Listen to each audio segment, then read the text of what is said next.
Hello बच्चों, good morning. मैं अमरदीप और आप सबका हमारे YouTube channel global chemistry classes bye Amardeep sir में स्वागत है। आई होप कि आपको मेरा वीडियो काफ़ी पसंद आ रहा होगा। अगर पसंद आए तो लाइक करें, सब्सक्राइब करें और ज़्यादा से ज़्यादा लोगों को शेयर भी करें।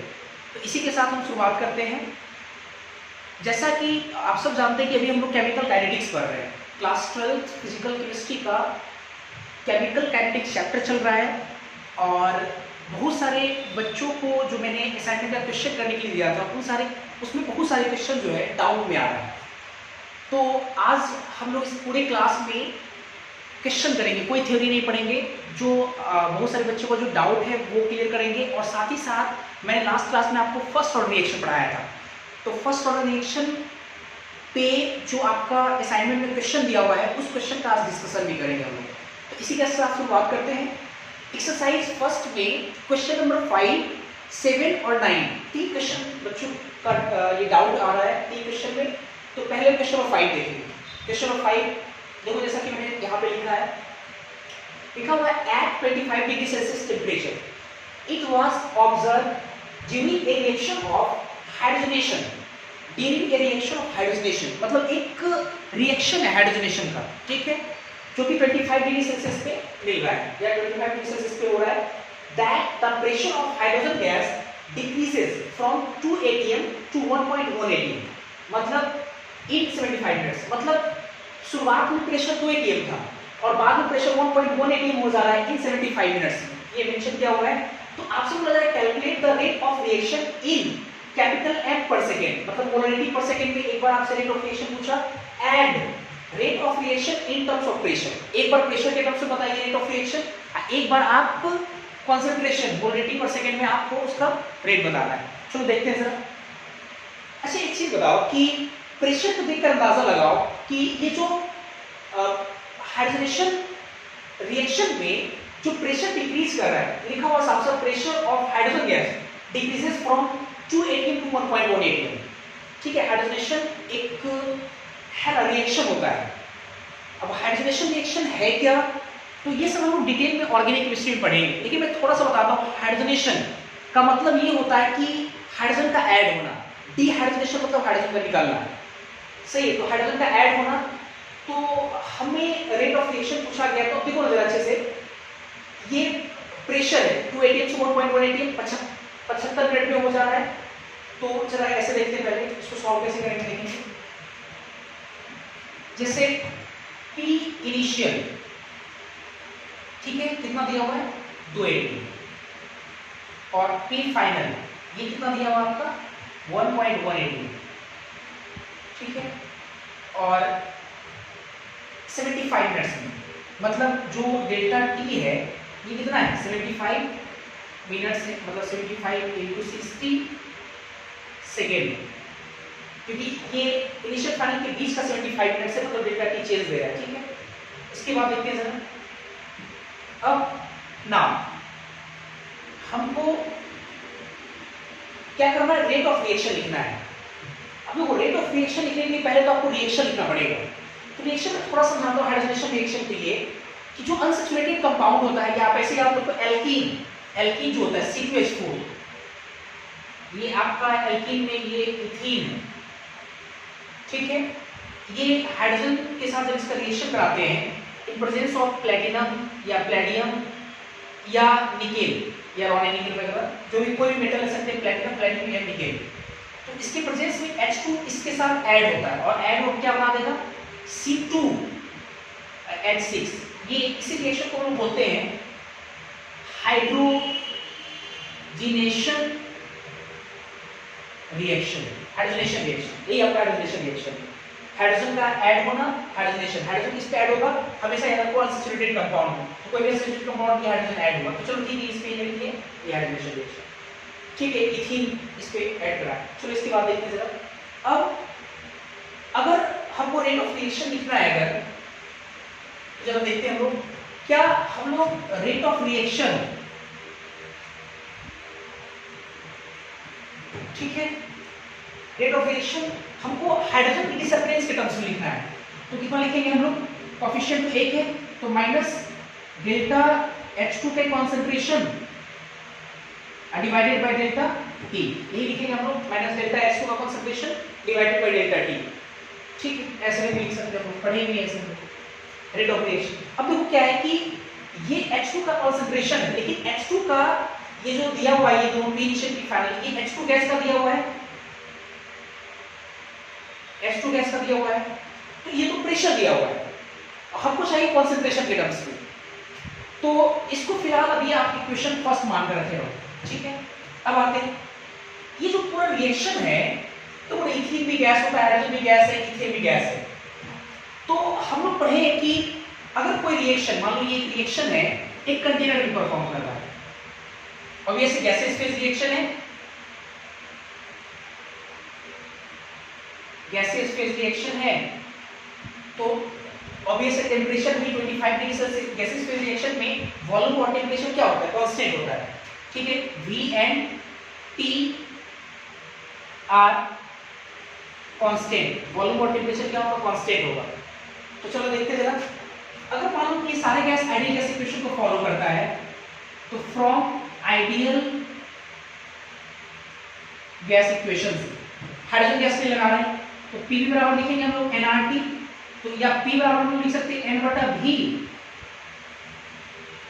RT, तो P बराबर कितना लिख सकते हैं, C का कॉन्सेंट मोल बटा वॉल्यूम कंसंट्रेशन, ये R ये T। हम हाइड्रोजन गैस पे लगा रहे हैं, हाइड्रोजन गैस के लिए क्या होता है, जो कंसंट्रेशन है वो प्रेशर बाय RT के बराबर होगा, ठीक ना, प्रेशर बाय RT। तो कंसंट्रेशन इनिशियल कितना होगा, इनिशियल हाइड्रोजन के लिए लगाते हैं तो H2 लिखेंगे, H2 का इनिशियल कंसंट्रेशन कितना होगा, इनिशियल प्रेशर कितना है 2 atm, R का वैल्यू 0.0821 लेंगे, क्योंकि प्रेशर atm में वॉल्यूम मीटर में लोग कंज्यूम ले चुके हैं, अज्यूम कर चुके हैं, ठीक है। इसके बाद T कितना लेंगे हम लोग, T हम लोग लेंगे 298, क्योंकि 25 डिग्री सेल्सियस, तो ये हमारा कंसंट्रेशन इनिशियल आ गया। एंड उसी तरह फाइनल कंसंट्रेशन निकाल लेते हैं, H2 का फाइनल कंसंट्रेशन, तो फाइनल कंसंट्रेशन कितना होगा, फाइनल प्रेशर कितना है 1.1 डिवाइडेड बाय 0.0821 into 298, ये फाइनल प्रेशर निकल गया हमारे पास। अब क्या करें, अब हमको क्या करना है, दोनों का अंतर लेना है डेल्टा टी। तो अब देखते रहे, यहाँ लिखते हैं पहले फ्रॉम इक्वेशन फर्स्ट से हम लोग लिखेंगे रेट ऑफ रिएक्शन बराबर माइनस डेल्टा, मतलब चेंज फाइनल माइनस इनिशियल।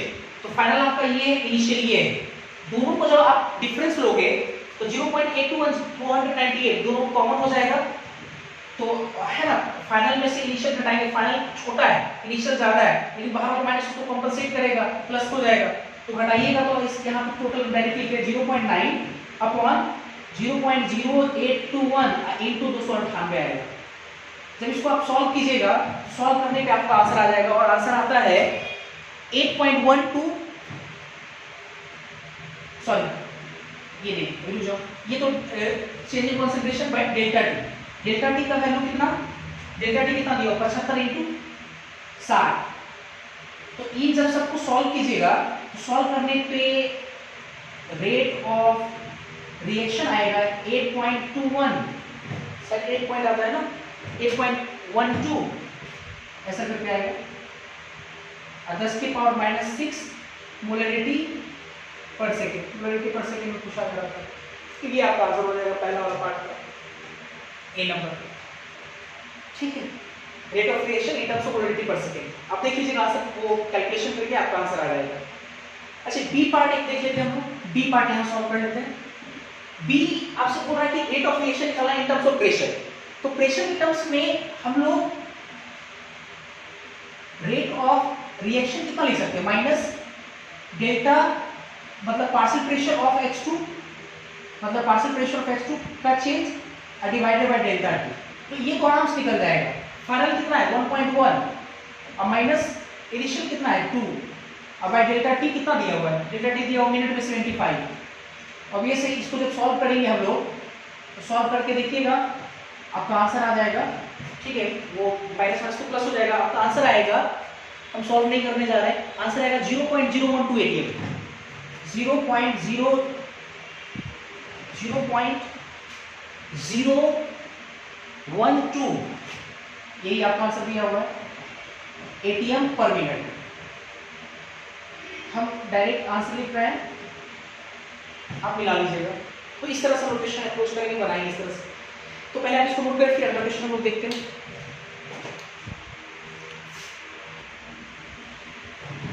इसके बाद हम लोग एक्सरसाइज फर्स्ट का क्वेश्चन नंबर 7 सॉल्व कर रहे हैं। क्वेश्चन 7 लिखा हुआ है कि for the reaction 3 mole BrOP single minus, arrow का साइन BrO3 का single minus plus 2 Br single minus in an alkaline aqua solution. Alkaline aqua solution में BrO माइनस जो है BrO3 minus plus 2 Br single minus में जा रहा है, ठीक है, ये दिया हुआ है।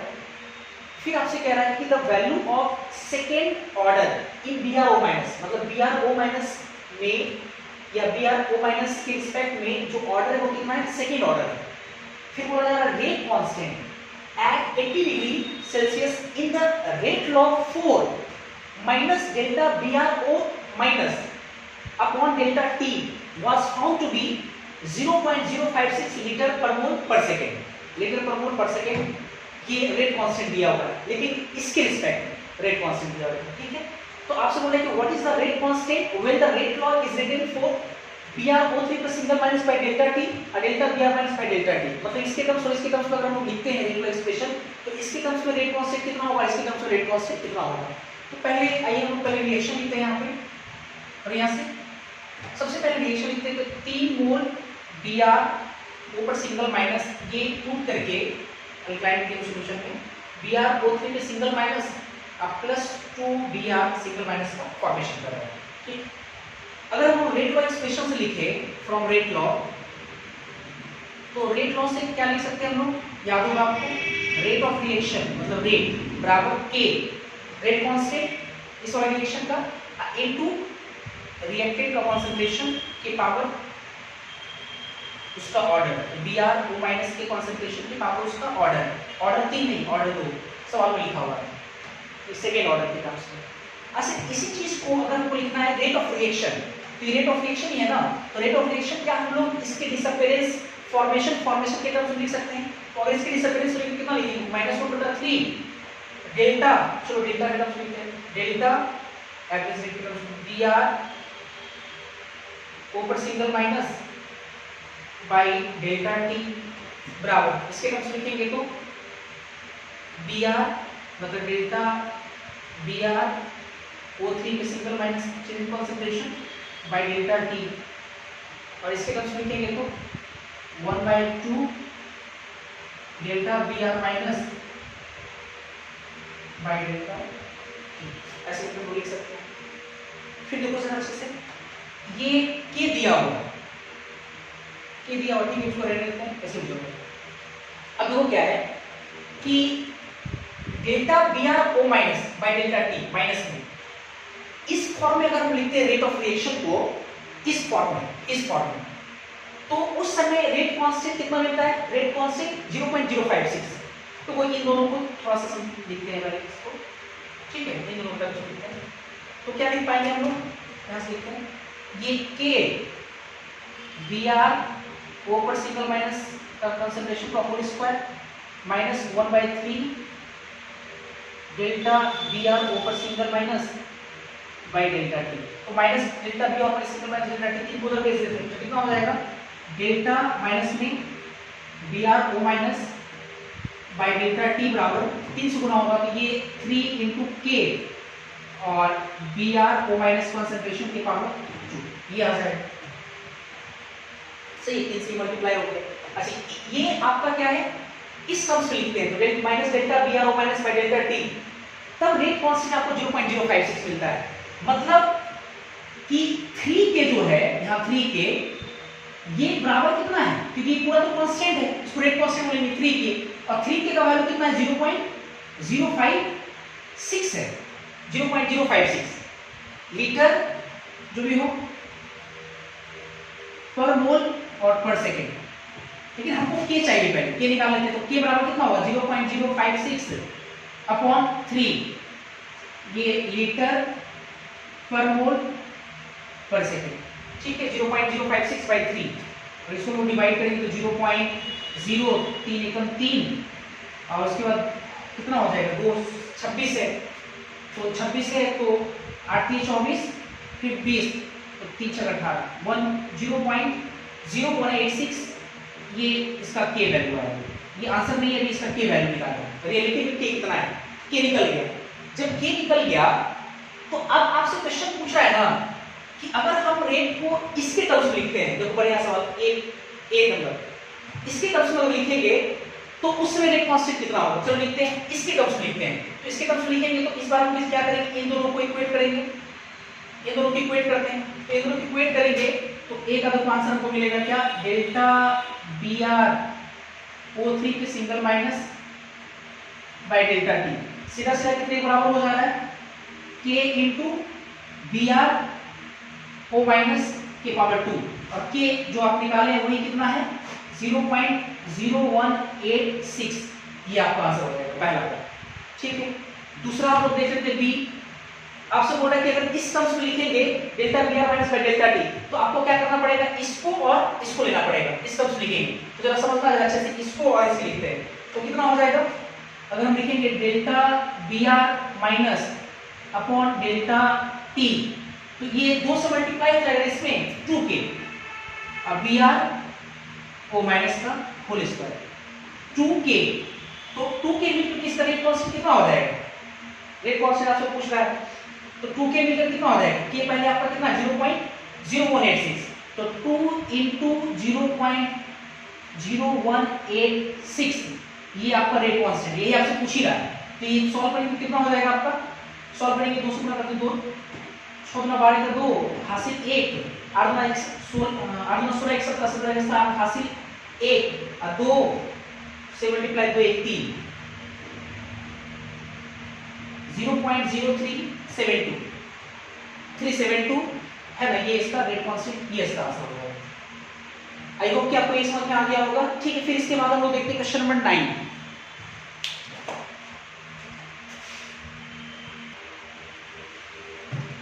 इसके बाद हम लोग देखेंगे क्वेश्चन नंबर 9 भी बहुत सारे बच्चों से नहीं बना है तो ठीक है देखते हैं पहले। फिर क्वेश्चन नंबर 9 पहले मैं आपको एक बार पढ़ के समझाता हूँ। क्वेश्चन 9 लिखा हुआ है suppose that the sun consist entirely of hydrogen atom. मतलब सन जो है वो हाइड्रोजन एटम का बना हुआ है, पूरी तरह से हाइड्रोजन एटम का बना हुआ है। ठीक है, ऐसा बोला जा रहा है कि आप मान के चलिए and release the energy by the nuclear reaction. मतलब सन में न्यूक्लियर रिएक्शन हो रहा है। ठीक है, रिएक्शन में दिया हुआ है 4 मोल या 4 जो दिया हुआ है H हाइड्रोजन का 4 एटम है ना, ये मिल करके He के एक एटम का फॉर्मेशन कर रहा है He के with 26 mega electron volt of energy release. मतलब जब 4 एटम हाइड्रोजन का आपस में मिलता है, संलयन होता है, ठीक है, संलयन होता है तो हीलियम के एक एटम का फॉर्मेशन होता है विथ कितना energy 26 mega electron volt of energy release. फिर आपसे बोला गया if the total output power of the sun is assumed to remain constant at 3.9 into 10 की पावर 26 वाट। मतलब जो सन जो रिलीज एनर्जी कर रहा है, ठीक है, उसका पावर कितना दे रहा है, पावर दे रहा है आपको 3.9 into 10 की पावर 26 वाट। पावर हम लोग पढ़े, पावर बराबर होता है वोल्ट बाय टाइम। मतलब पर यूनिट जो टाइम है उसमें कितना वोल्ट हो रहा है उसी को हम लोग क्या बोलते हैं, पावर बोलते हैं। ये पावर दिया हुआ। फिर आपसे बोला है कि find the time it will take to burn all hydrogen. मतलब आपको टाइम बताना है कितना लगेगा सारे हाइड्रोजन को बर्न होने में, आपसे भी बोला है कि take the mass of the sun as 1.7 into 10 की पावर 30 किलोग्राम। अगर सन का जो मास है वो 1.7 into 10 की पावर 30 किलोग्राम है। सन का मास मतलब हाइड्रोजन का मास, क्योंकि सन जो है वो हाइड्रोजन से बना है। शुरुआत में ऐसा आपको एज्यूम करने के लिए कहा गया है। चलो देखते हैं जरा कैसे अप्रोच करें। पहला चीज ये कि जो रिएक्शन दिया हुआ, पहले उसको लिखते हैं। रिएक्शन दिया हुआ है कि 4 हाइड्रोजन का जो एटम है, ठीक है, ये आपस में मिल करके संलयन करके, ठीक है, जुड़ करके एक एटम हीलियम का फॉर्मेशन कर रहे हैं। 2,4 ये तो जानते होंगे mass, atomic number, mass number, atomic number, mass ऐसे कुछ करते हैं। और ये रिएक्शन कैसा है, न्यूक्लियर रिएक्शन है, साफ साफ बोला भी गया है। Nuclear reaction. ठीक, एनर्जी कितना रिलीज कर रहा है? एनर्जी रिलीज कर रहा है 26 मेगा इलेक्ट्रॉन वोल्ट, या हम इसको लिख सकते हैं 26 मेगा का मतलब 10 की पावर 6 इलेक्ट्रॉन वोल्ट को अगर हम लोग जूल में बदलें, जूल में, तो जूल में कितना मिलेगा आपको? जूल में मिलेगा 1.6 इंटू 10 की पावर माइनस 19 जूल। ठीक है, इतना जूल, ठीक है, आपको मिल रहा है। ठीक है, इसके बाद देखते हैं जरा, फिर पावर दे रहा है। पावर कितना दे रहा है आपका? पावर दे रहा है 3.9 इंटू 10 की पावर 26 वाट। और हाइड्रोजन का जो मास है, मास ऑप्शन बोलिए चाहे हाइड्रोजन बोलिए, बात बराबर है, वो दिया हुआ 1.7 इंटू 10 की पावर 30 किलोग्राम, ठीक है ना, किलोग्राम, या ग्राम में हम इसको लिख सकते हैं 1.7 10 की पावर 33 ग्राम। एक तरह से गुणा करना पड़ेगा, ग्राम और 33 हो जाएगा, इतना दिया हुआ है। अब चलो देखते हैं जरा, देखो जैसे न्यूक्लियर रिएक्शन होता क्या है, मैंने लास्ट क्लास में साइड में एक बार आपको बताया था कि दुनिया में दो तरह का रिएक्शन होता है, एक होता है न्यूक्लियर रिएक्शन, एक होता है केमिकल रिएक्शन, बताया था। और न्यूक्लियर रिएक्शन और केमिकल रिएक्शन में अंतर ये है कि न्यूक्लियर रिएक्शन में न्यूक्लियस पार्टिसिपेट करता है, जबकि केमिकल रिएक्शन में इलेक्ट्रॉन पार्टिसिपेट करता है। ठीक है, और अब देख सकते हैं ये न्यूक्लियर रिएक्शन है। अब थोड़ा ऐसे देखो, ऐसे समझते पहले कि जैसे देखो आराम से हम इसको हम लोग यूनिटरी मेथड से बनाएंगे, बिल्कुल सिंपल मैथमेटिक्स का इसमें यूज होगा। हाइड्रोजन का चार एटम आपस में जुड़ करके एक हीलियम एटम का फॉर्मेशन कर रहा है, एक हीलियम एटम। तो आपसे बोल रहा है कि अगर हाइड्रोजन का मास इतना है, इतना ग्राम है, तो इतना ग्राम मास को जलाने में कितना टाइम लगेगा? टाइम आपसे पूछ रहा है कितना समय लगेगा। तो ऐसा करते हैं कि जैसे हम लोग पढ़े क्या है कि जो पावर होता है, पावर अवलोकन बाय टाइम होता है। पावर अवलोकन बाय टाइम, अवलोकन एक प्रकार की एनर्जी है, जो एनर्जी रिलीज कर रहा है वही क्या आपका वर्क डन है। तो ये एनर्जी रिलीज कर रहा है, यही आपका वर्क डन है। ठीक है, अच्छा, तो एनर्जी जो रिलीज हुआ और बाय टाइम में डिवाइड करेंगे तो पावर आ जाएगा, तो टाइम निकल जाएगा। लेकिन थोड़ा ये समझते हैं कि ये जो एनर्जी रिलीज हुआ है, ये कितने एटम के कारण एनर्जी रिलीज हुआ है? कितने एटम के कारण? तो 4 एटम के कारण। मतलब हाइड्रोजन का जो 4 एटम है, जब ये आपस में जुड़ करके एक एटम हीलियम का फॉर्मेशन कर रहा है, तब इतना एनर्जी रिलीज कर रहा है। मतलब अगर हम देखें 4 atom of hydrogen H release energy कितना एनर्जी रिलीज करना है? 26 इंटू 10 की पावर 6 1.6 10 की पावर माइनस 19 जूल। इस बारे में रिलीज कर रहा है 4 एटम हाइड्रोजन का मिल करके। ठीक है, तो भाई साहब हमको तो निकालना है कि इतना ग्राम अगर हम लोग हाइड्रोजन लेंगे तो कितना एटम होगा, वो निकाल लेते हैं, और उतने एटम के कारण कितना एनर्जी रिलीज करेगा। तो यहां निकालते हैं। यहां से एक चीज समझो, हाइड्रोजन का मोलर मास कितना होगा? 1। हाइड्रोजन का मास कितना दिया हुआ है, तो गिवन मास को मोलर मास से डिवाइड करेंगे तो मोल्स ऑफ हाइड्रोजन आ जाएगा। मतलब n of hydrogen, moles of hydrogen कितना आएगा? जितना उसका मास है, क्योंकि मोलर मास 1 होता है, 10 की पावर 33 मोल, इतना मोल आ गया।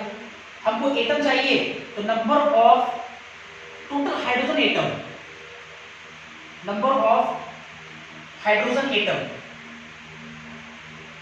हाइड्रोजन एटम का संख्या चाहिए। तो हाइड्रोजन एटम का संख्या निकालेंगे, क्या करेंगे? मोल में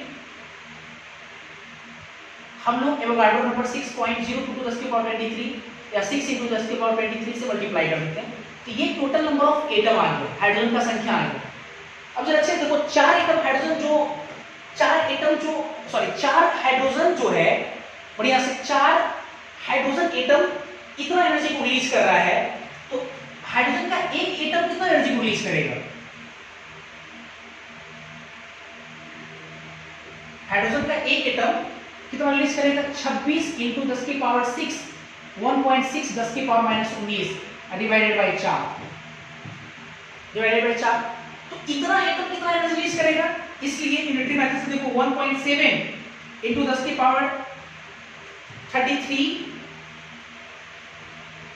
इंटू 6 इंटू 10 की power 23 hydrogen atom release energy कितना, ये इससे डिवाइड होगा इंक्रीमेंट से, सॉरी गुना हो जाएगा ये चीजें, तो कितना हो जाएगा 26 इंटू 1.6, इन दोनों को एक साथ लिखें, इसको एक साथ लिख देते हैं 10 के पावर माइनस 19, 6 प्लस चला गया तो 10 के power minus 13 divided by 4 into ये पूरा गुना करना पड़ेगा, तो गुना करेंगे कि 1.7 10 के पावर 33 इंटू में ही 6 इंटू 10 के पावर 23, 6 इंटू 10 के पावर 23 इससे मल्टीप्लाई हो गया। ना अब आते हैं तो टोटल एनर्जी इतना एटम के कारण टोटल एनर्जी इतना रिलीज किया, तो नाउ हम लोग पावर का फॉर्मूला पढ़े क्या, पावर बराबर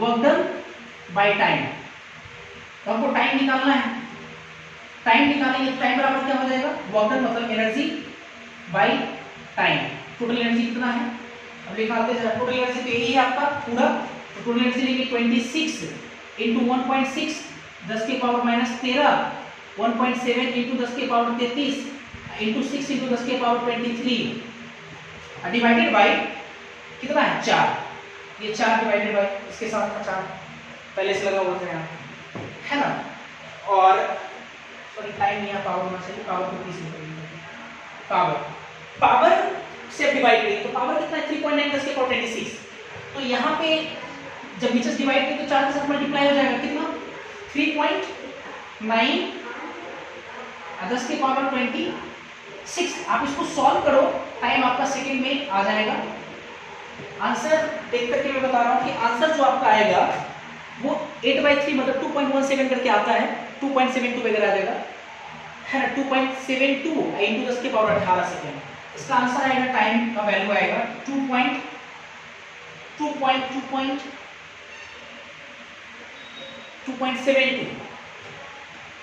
इंटू 10 के पावर 18 सेकेंड, आपकी किताब में लिखा हुआ 8/3 इंटू 10 के पावर 18 सेकेंड, तो चीजें सेम ही, आपको 3 से डिवाइड करके 2.7 आ सकता है, इस तरह से लोकेशन को अप्रोच करेंगे। नेक्स्ट क्वेश्चन देखते हैं हम लोग,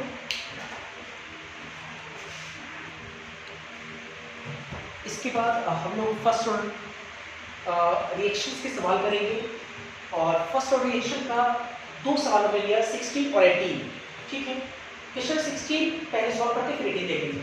16 में लिखा हुआ ए फर्स्ट ऑर्डर रिएक्शन, इसमें बोला गया है इज 75% कंप्लीटेड इन 72 मिनट्स, मतलब ये कि फर्स्ट ऑर्डर रिएक्शन के 75% कंप्लीट होने का जो टाइम है वो 72 मिनट है, 72 मिनट। तो आपसे बोल रहा है how long time will it take for, पहला 50% कंप्लीशन और दूसरा 87.5% कंप्लीशन, मतलब 50% कंप्लीट होने का time that is half life, और 87.5% कंप्लीट होने का टाइम आपसे पूछ रहा है। चलो देखते हैं जरा। सबसे पहले तो सवाल ये कि सर फॉर्मूला कौन सा लगा है, आपको याद होगा हम लिखवाए होंगे एक formula time taken to react Z%, और मैंने वहां बोला था कि एक पार्टिकुलर परसेंटेज रिएक्ट करने का जो टाइम होता है वो इनिशियल कॉन्सेंट्रेशन से इंडिपेंडेंट होता है, और फॉर्मूला भी मैंने आपको दिखाया था कि जो फॉर्मूला हम लोग लगाएंगे T बराबर आपको याद होगा 2.303 upon K log 100/100 minus Z, आपको याद होगा Z का वैल्यू दिया हुआ 75 और T भी दिया हुआ, तो K निकाल लेंगे हम लोग यहाँ से। अच्छा K क्यों निकाल रहे हैं ये भी जरा सोचते हैं पहले, how long time will it take for 50% completion, 50% react करने का जो टाइम था वो 0.693 अपॉन K होता है, तो K निकालना पड़ेगा आपको। तो पहला जो सेंटेंस दिया हुआ है उसके मदद से हम लोग K ही निकालेंगे पहले, या इसी को या ठीक है इसको पुट करते हैं। इसको पहले टाइम कितना लेते हैं 72 मिनट्स ले लीजिए, 2.303 K तो निकालना है अपने को, log 100 माइनस 75, 100 माइनस 75 इसको सॉल्व करते जरा। 72 बराबर 2.303 अपॉन K log 100/25, 100/25 होगा और 25 से 100 मतलब 4, 2 का स्क्वायर, ये आएगा। तो K हमारे पास आएगा 2.303 बाई 72 और log 2 की पावर 2 बाहर आ गया, log ऑफ 0.3 ये 0.6 हो जाएगा। ठीक है। और ये आपका किसमें आ जाएगा, के का वैल्यू आपका आ गया यहाँ, के का ये वैल्यू आ गया, क्योंकि फर्स्ट रिएक्शन ऑब्वियस है पर मिनट होगा इसका यूनिट, क्योंकि हमने टाइम को मिनट लिया। ना अब मान लीजिए हमको निकालना है T50 50%, तो T50 बराबर ए नंबर सवाल, T50 बराबर कितना होता है 0.693 अपॉन के, इस वाले वैल्यू पे रखेंगे हमारा T50 आ जाएगा। बी नंबर सवाल में सॉल्व आपको करना है, आप आंसर निकाल लीजिएगा। बी नंबर सवाल में 87.5% रिएक्ट करने का टाइम, आपको याद होगा 87.5 जो परसेंट अगर रिएक्ट करने का आपको टाइम निकालना है तो ये 3 गुना होता था हाफ लाइफ को, 3 गुना हाफ लाइफ था। तो जब यहाँ से हम T50 निकालेंगे ही तो उस T50 को यहाँ पुट कर देंगे, इससे हमारा आ जाएगा, या फिर ऐसे लिख देते हैं 3 × 0.693, यहाँ कितना होता है बाई 3, तो सब यहाँ से भी निकल जाएगा आपको। आई होप कि ये समझ आपको आ गया होगा।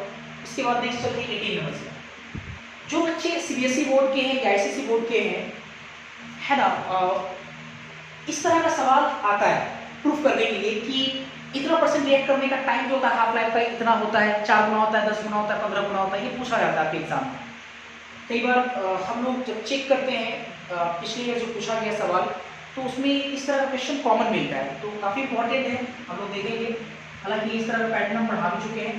आपसे बोल रहा है कि so that in case of unimolecular reaction मतलब first order reaction, the time required for 99.9% of the reaction to take place in 10 times that required for half of the reaction। मतलब ये कहना चाह रहा है कि 99.9% रिएक्ट करने का जो टाइम होगा ना वो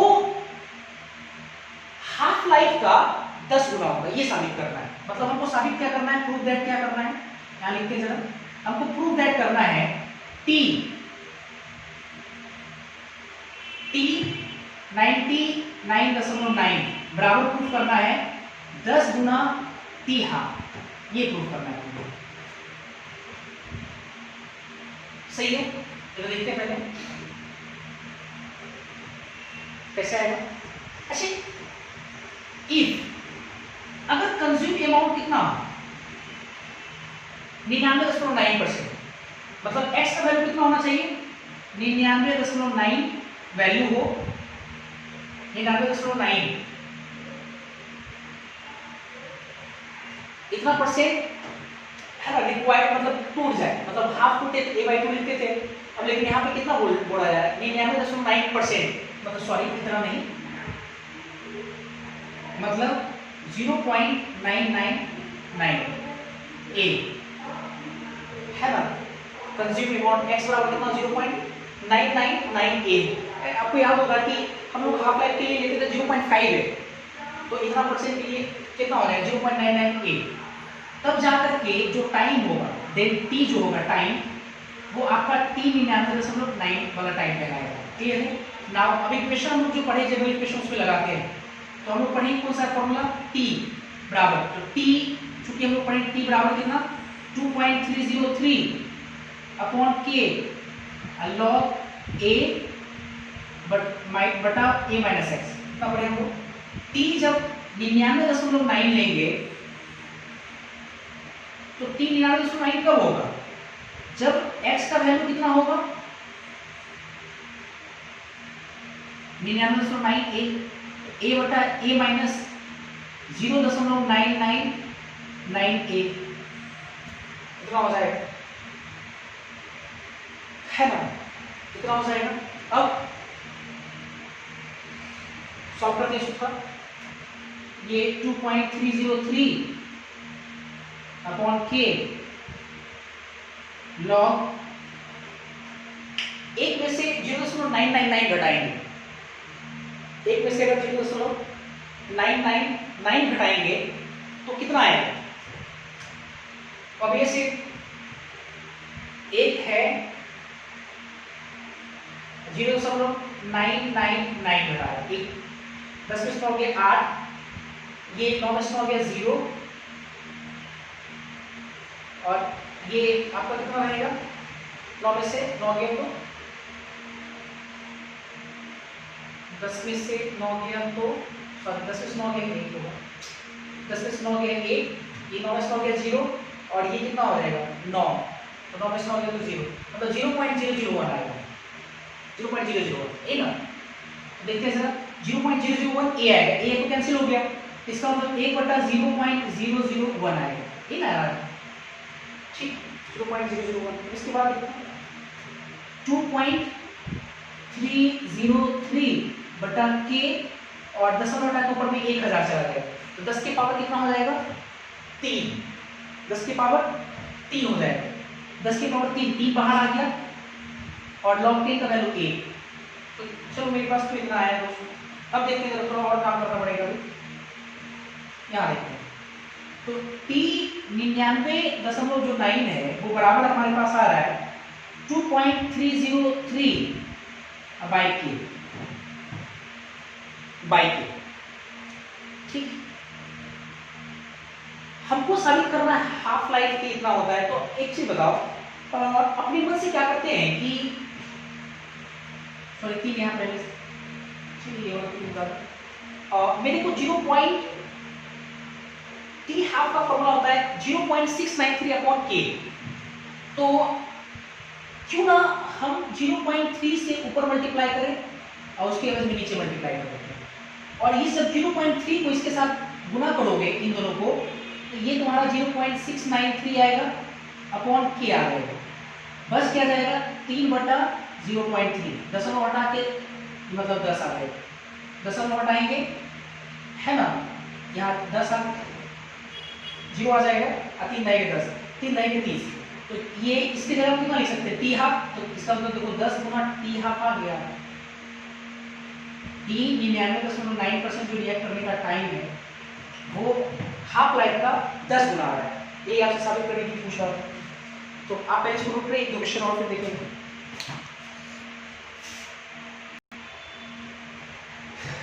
इसके बाद हम फर्स्ट ऑर्डर रिएक्शन के बहुत सारे क्वेश्चन हैं, हम आपके लिए छोड़ दे रहे हैं, आप उसको पहले बनाएं खुद से, और अगर प्रॉब्लम आता है तो फिर उसको हम लोग डिस्कशन करेंगे नेक्स्ट क्लास में। उसके बाद एक आपके असाइनमेंट में हेडिंग लगा होगा order of reaction and rate law, और उस पर जो क्वेश्चन वो 25 से लेकर के तकरीबन 29 तक है, उसको आपको बनाना है। और ये जो सवाल है 25 नंबर सवाल जो है ये काफ़ी इंपॉर्टेंट है बोर्ड के पर्पज से, हर बार बोर्ड में इस तरह के पैटर्न से क्वेश्चन आता है, ये काफ़ी इंपॉर्टेंट है, वेरी वेरी इंपॉर्टेंट, चाहे बिहार बोर्ड हो, चाहे सीबीएसई बोर्ड हो, चाहे एसईसी बोर्ड हो, सब में ये ज़्यादा इंपॉर्टेंट है। इस तरह का पैटर्न दिया रहेगा और इस पर 2-3 क्वेश्चन पूछा जाएगा जो यहाँ लिखा हुआ है। तो मैं पहले आपको इस क्वेश्चन के लिए है ना एक बार सजेस्ट ये करूंगा कि आप इस तरह के क्वेश्चन की 1 से 2 बार प्रैक्टिस जरूर करें, ठीक है, क्योंकि बोर्ड में आता है तो कई बार प्रैक्टिस अगर अच्छा है तो आराम से क्वेश्चन स्मूथली बन जाता है सवाल, ठीक है। हालांकि चलो देखते हैं जरा, जैसे क्वेश्चन क्या है लिखा हुआ है 25 में, 800 डिग्री सेल्सियस तापमान पर रेट ऑफ रिएक्शन, एक रिएक्शन दिया हुआ 2 मोल NO प्लस H2 से N2 प्लस H2 बन रहा है, change with the concentration of NO and H2 R, NO का कंसंट्रेशन मोलरिटी में, H2 का कंसंट्रेशन मोलरिटी में, और ये -1/2 DNO/dt। अच्छा, -1/2 DNO/dt एक प्रकार का रेट ऑफ रिएक्शन ही है, इसको बोल सकते हैं हम लोग, क्योंकि अगर आप रेट ऑफ रिएक्शन लिखते तो -1/2 DNO/dt लिखते हैं, तो ये रेट ऑफ रिएक्शन दिया हुआ है मोलरिटी पर सेकंड में, ये डेटा दिया हुआ है, आप अच्छे से देख सकते हो, एक टेबल बना हुआ है जिसमें NO का कंसंट्रेशन अगर इतना लेते हैं, H2 का कंसंट्रेशन इतना लेते हैं तो रेट ऑफ रिएक्शन इतना रहता है, NO का कंसंट्रेशन को इतना अगर लेते हैं दूसरे प्रैक्टिकल ऑब्जर्वेशन में, H2 का कंसंट्रेशन अगर इतना करते हैं तो रेट ऑफ रिएक्शन इतना मिलता है, तीसरा एक और डेटा इस तरह से दिया हुआ है।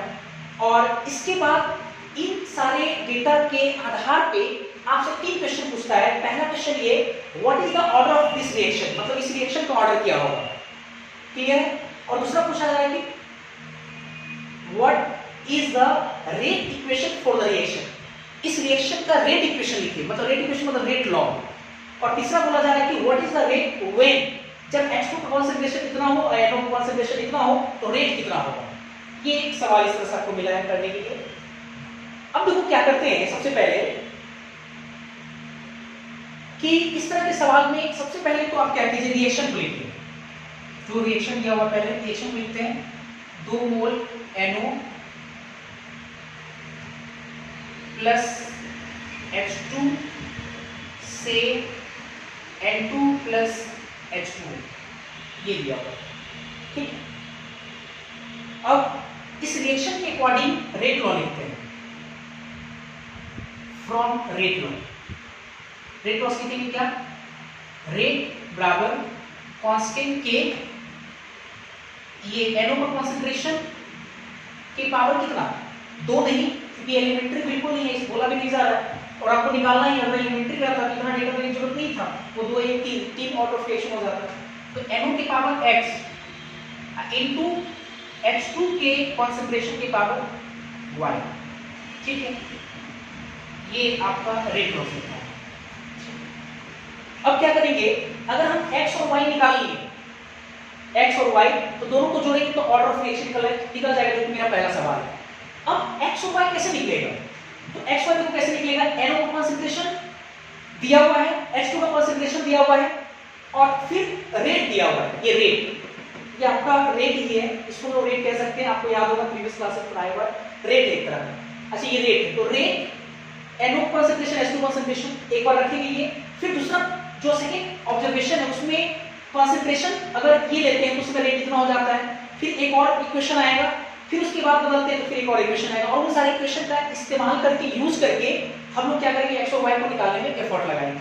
चलो देखते हैं जरा कैसे करते हैं। सबसे पहले प्रैक्टिकल वैल्यू पुट करते हैं, फर्स्ट प्रैक्टिकल वैल्यू, तो रेट कितना हो जा रहा है, तो मुझे बढ़िया से, रेट कितना हो जा रहा है, 4.4 इंटू 10 की पावर माइनस 4 बराबर के, NO कॉन्सेंट्रेशन कितना है, 1.5 10 की पावर माइनस 4 के पावर x इंटू 4 इंटू 10 की पावर माइनस 3 के पावर y, ये हो गया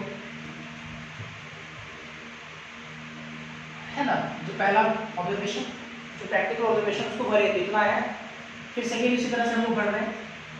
सेकेंड में रेट कितना हो जा रहा है, 2.2 इंटू 10 की पावर माइनस 4 बराबर के कितना, 1.5 10 की पावर माइनस 4 की पावर x, और इसका कितना 2 इंटू 10 की पावर माइनस 3 के पावर y। उसी तरह से फिर तीसरा प्रैक्टिकल ऑब्जर्वेशन बढ़ते हैं, तो ये कितना है आपका 8.8 इंटू 10 की पावर माइनस 4 के, ये 3 इंटू 10 की पावर माइनस 4 के पावर x, और ये कितना है आपका 2 इंटू 10 की पावर माइनस 3 के पावर y, ये दिया हुआ है। अब निकालना है x y को।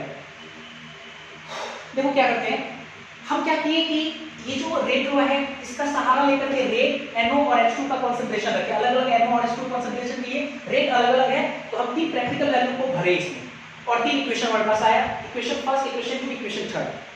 अब हमको निकालना है x और y, तो कैसे ट्रीट करेंगे हम लोग, कैसे ऑपरेट करेंगे इक्वेशन को। मेरे को लगता है कि अगर पहला और दूसरा को डिवाइड करेंगे तो वो के खत्म हो जाएगा, और ये दोनों भी खत्म हो जाएगा, तो पावर x खत्म हो गया, पूरा इक्वेशन y की तरफ से आ जाएगा, y निकल जाएगा। देखो जरा क्या करते हैं, first divided by second operate करेंगे, तो ये कितना होगा 4.4 इंटू 10 की पावर माइनस 4, 2.2 इंटू 10 की पावर माइनस 4 बराबर के कैंसिल, ये कैंसिल, तो इधर कितना बचेगा 4 इंटू 10 की पावर माइनस 3 के पावर y, और 2 इंटू 10 की पावर माइनस 3 के पावर y, यही हुआ। इसको काटेंगे तो कितना आएगा 2, 2 बराबर दोनों, इसके पावर y इसका पावर y, तो दोनों को एक साथ करके एक साथ पावर लिख सकते हैं, मतलब 4 इंटू 10 की पावर माइनस 3, ये 2 इंटू 10 की पावर माइनस 3 y, 2 दूना 4, ये तो कैंसिल हो गया, तो ये 2 बराबर 2 के पावर y। आपको लगता है अगर आप कंपेयर करोगे, ऑन कंपेयरिंग, तो y का वैल्यू कितना आ जाएगा, 1 आ जाएगा, कुछ नहीं तो 1 होगा ना, y का वैल्यू 1 आ गया। फिर क्या करें हम लोग, अब x निकालते हैं, तो किसी इक्वेशन में रख करके नहीं निकल सकता, क्योंकि अगर y रखोगे तो x और k रहेगा, वहां पे दो वेरिएबल हो जाएगा। अब क्या करते हैं, पहला और दूसरा को डिवाइड किया तो आपका y निकल गया। अब ऐसा करते हैं कि सेकेंड और थर्ड को डिवाइड करते हैं। तो क्या है, सेकेंड और थर्ड कैसे कर, क्यों कर रहे हैं सेकेंड और थर्ड, क्योंकि अगर सेकेंड और थर्ड को करेंगे तो ये y वाला तो कैंसिल हो जाएगा, k कैंसिल हो जाएगा, पूरा ये x में आ जाएगा। फर्स्ट और थर्ड को नहीं करेंगे, क्योंकि फर्स्ट और थर्ड को अगर आप करोगे तो x भी नहीं कटेगा, y भी नहीं कटेगा, सिर्फ k कटेगा, तो इक्वेशन x और y में रहेगा, तो दिक्कत होगा थोड़ा वहां पे। तो हम सीधा सीधा क्या करते हैं, again second divided by third, second को थर्ड में डिवाइड करेंगे, सीधा सीधा जो कर रहे हैं इसको इससे डिवाइड करेंगे तो ये कितना आएगा, 1/4।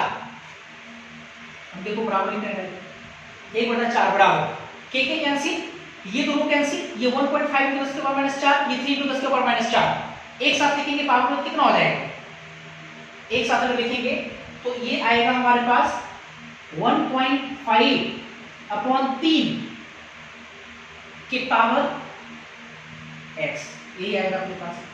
चलो आगे सॉल्व करते हैं। तो ये 1/4 सही है और ये 1.5/3 है, तो मेरे को लगता है 3 × 5 = 15, 0.5 x, 0.5 का मतलब कितना होता है 1/2 के पावर x, और 1/4 को हम ऐसे लिख सकते हैं 1/2 के पावर 2 बराबर 1/2 के पावर x। तो कंपेयरिंग करने पे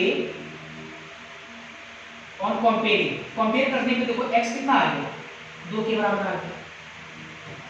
तो इस तरह से हम लोग क्या करेंगे, जब भी कभी तब दिमाग में उसको छापना है, जब भी कभी प्रैक्टिकल वैल्यू दिया है, अलग अलग कॉन्सेंट्रेशन पे अलग अलग रेट ऑफ रिएक्शन दिया हुआ है और आपसे उससे रिलेटेड कुछ सवाल पूछता है, तो आप पहले क्या करो, रेट लॉ एक्सप्रेशन लिखो, रेट लॉ ये लिखे, इस रेट लॉ में अलग अलग कॉन्सेंट्रेशन और अलग अलग रेट को पुट करते हैं। तो ये 2-3 इक्वेशन आया, फिर उन सारे इक्वेशन का हम लोग सहारा लेकर के x और y कैलकुलेट कर लेंगे, यहां तक कर लेंगे हम लोग काम।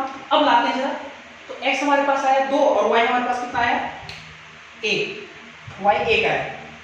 तो हम क्या कर रहे हैं, इधर से क्वेश्चन मिटाते हैं, ठीक है, क्वेश्चन ऊपर वाला क्वेश्चन मिटाते हैं, है ना,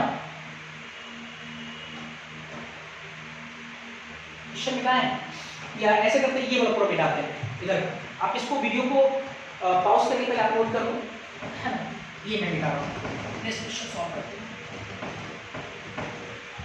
चलो देखो, अब लाते हैं जरा, नाउ पहला सवाल A number, order of reaction. तो ऑर्डर ऑफ रिएक्शन कितना होगा, overall order of reaction x plus y, x का वैल्यू 2, y का वैल्यू 1, तो 2 1 3 हो गया इसका order of reaction. Second B number, what is the rate equation for this reaction. अब रेट इक्वेशन तो क्लियर हो गया, अब रेट इक्वेशन क्या लिखेंगे, रेट बराबर k NO के कंसंट्रेशन की पावर x नहीं, क्योंकि x हम निकाल लिए, x कितना है हमारे पास 2 है, और H2 के कंसंट्रेशन की पावर 1, तो ये रेट लॉ एक्सप्रेशन लिखा गया वाला, rate equation for the reaction लिखा था। अच्छा तीसरा बात है सी नंबर, तीसरा आपसे पूछ रहा है, रेट पूछ रहा है, जब हाइड्रोजन का इतना और NO का इतना हो, देखो ऐसे करते हैं, अगर हमको रेट निकालना है तो रेट बराबर इतना तो समझ में आता है k NO की कंसंट्रेशन की पावर 2 और H2 की कंसंट्रेशन की पावर 1, तो k आपको चाहिए रेट के लिए, तो k भी तो निकल जाएगा। k क्या करेंगे, किसी इक्वेशन में x और y पुट करके k निकाल लेंगे हम लोग यहाँ से, तो यहाँ से तो k निकाल लेंगे, है ना। जैसे देखो ये लिखते जरा पीछे से, पहले k रहने देते हैं, पहले NO का कंसंट्रेशन कितना लेना है, क्वेश्चन में बोला गया NO का 1.1 into 10 की पावर -3 का होल स्क्वायर, H2 का कंसंट्रेशन 1.5 into 10 की पावर -3 की पावर 1, और k चाहिए हमको, तो k क्या करेंगे, यहाँ से निकालेंगे, यहाँ से किसी क्वेश्चन फर्स्ट से, आप यहाँ से निकाल सकते हैं, यहाँ से निकाल सकते हैं, तो k कितना आ जाएगा, k आएगा 4.4 10 की पावर -4 डिवाइडेड बाय 1.5 into 10 की पावर -4 की पावर x मतलब 2 into 4 into 10 की पावर -3 के पावर 8, y का वैल्यू 8 था, तो ये हो गया आपका k। फिर उसके बाद 1.1 इंटू 10 के पावर माइनस 3 के पावर 2 और 1.5 इंटू 10 के पावर माइनस 3 के पावर 1। तो यहाँ से हम लोग रेट निकाल लेंगे। ठीक है, इस तरह से हम लोग बोर्ड में क्वेश्चन को बनाएंगे। लेकिन एक चीज मैं कहना चाहूंगा कि अगर ये सवाल अगर मान लो कि कॉम्पिटिटिव एग्जाम में आएगा, कॉम्पिटिटिव एग्जाम में जेईई मेंस, नीट और एडवांस, अगर ये सब में अगर आता है तो आपको इतना सॉल्व करने की जरूरत नहीं है। बिना पेन उठाए हुए आप इस क्वेश्चन को सॉल्व कर सकते हैं, बिना पेन उठाए हुए। कैसे? एक्स और वाई तुरंत निकल जाएगा, तुरंत ऑर्डर ऑफ रिएक्शन आप बता दोगे। आप डेटा को बढ़िया से पहले देखो, डेटा को अगर बढ़िया से देखो तो आपको तुरंत समझ में आ जाएगा। अब देखो क्या है, एक चीज है कि जैसे रेट लो एक्सप्रेशन तो क्लियर है, यहाँ पे ये तो लिख लेंगे यहाँ तक, बिना उतना सॉल्व किए तुरंत बता दोगे। देखो इसको लिखे, NO का कंसंट्रेशन 1.5 इंटू 10 के पावर माइनस 4 लेते हैं, H2 का कंसंट्रेशन 4 इंटू 10 के पावर माइनस 3 लेते हैं, तो उस समय रेट आपका 4.4 इंटू 10 के पावर माइनस 4 है। क्लियर है? 4.4 इंटू 10 के पावर माइनस 4। अब देखो क्या करते हैं, अगले वाले ऑब्जर्वेशन में क्या किए, NO के कंसंट्रेशन को उतना ही रहने दिए, NO का, और H2 के कंसंट्रेशन को 4 से घटा करके 2 कर दिए, मतलब हाफ कर दिए, हाफ। आप देखो रेट भी देखो हाफ हो गया है। पहले 4.4 इंटू 10 के पावर माइनस 4 था, अब 2.2 इंटू 10 के पावर माइनस 4 है। इसका मतलब ये हुआ कि अगर H2 के कंसंट्रेशन को हम हाफ किए, इसको उतना ही रहने दिए पहले मर्तबा जितना था, तो रेट देख रहे हैं हाफ हो जा रहा है। हाफ करने में हाफ हो रहा है, इसका मतलब y का वैल्यू कितना होना चाहिए था? 1 होना चाहिए था। दोगुना चार गुना होता तब तो सोचते हैं, देखो y का वैल्यू 1, y का वैल्यू 1 आया नहीं था। फिर देखो अब x निकालना है। अब देखो अगले ऑब्जर्वेशन देखते हैं, जब हम लोग NO के कंसंट्रेशन को देखो 2 गुना कर दिए, NO के कंसंट्रेशन और H2 के कंसंट्रेशन को हाफ कर दिए, 4 था हाफ कर दिए। बढ़िया समझना थोड़ा अच्छे से। अरे ये दोनों प्रैक्टिकल वैल्यू लो, दूसरा और तीसरा। अब देखो दूसरा और तीसरा लेते हैं, तो दूसरा वाले में H2 के कंसंट्रेशन इतना है, NO का कंसंट्रेशन इतना है, तो रेट इतना है आपका। अब क्या किया, H2 कंसंट्रेशन को उतना ही रहने दिए और NO कंसंट्रेशन को क्या किया, दोगुना कर दिए। तो NA कंसंट्रेशन को दोगुना किए तो रेट कितना हो गया, रेट देखो अच्छे से 4 गुना हो गया। 2.2 का 4 गुना 4.4 8 होता है, सॉरी 8.8 होता है, 4 गुना हो गया। इसका मतलब ये हुआ कि अगर हम NO की कंसंट्रेशन को दोगुना किए, रेट दोगुना हो गया, उतना ही रहने दिए इसको, ये दोगुना हो जाना। इसका मतलब कि x का पावर क्या रहा होगा, 2 रहा होगा। तो देखो बिना कलम उठाए हुए भी हम लोग इस चीज को सॉल्व कर सकते हैं। ध्यान रखेंगे, इस तरह का सवाल बहुत इंपॉर्टेंट है आपके बोर्ड में। आज के लिए इतना ही, थैंक यू, अगली क्लास में मिलते हैं।